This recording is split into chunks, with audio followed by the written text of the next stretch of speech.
আসসালামু আলাইকুম everyone, welcome to my another Ramadan mini vlogs. আজকে আমি সকাল সকাল উঠেই 3 দিনের সেহেরি এবং রাতের রান্না করেছিলাম এবং ইফতারের জন্য রেখেছিলাম ছোলা, বেগুনি, পেঁয়াজু অ্যান্ড ফ্রুটস অ্যান্ড চিরা দই তো থাকেই আমার হাতে সময় থাকলে। আমার আসলে কাজ থাকবে ব্যাক টু ব্যাক এবং আমি একটু বিজিও থাকবো, এই জন্য একসাথে রান্না করে রাখা।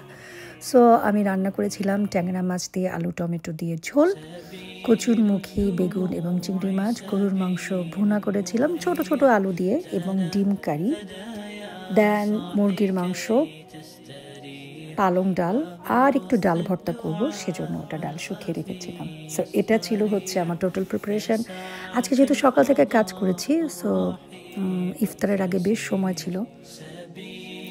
এরপরে দেখা গেছে যে আমি ঘর টর একটু গুছিয়েছি। এই ছোট্ট পটটা আমি প্রাইমার্ক থেকে নিয়েছিলাম, এটা আমি আমার ব্যালকনিতে রেখেছি। সো এটা ছিল আমার আজকের ব্লগ। নেক্সট ব্লগে আবার দেখা হবে। আল্লাহ হাফেজ।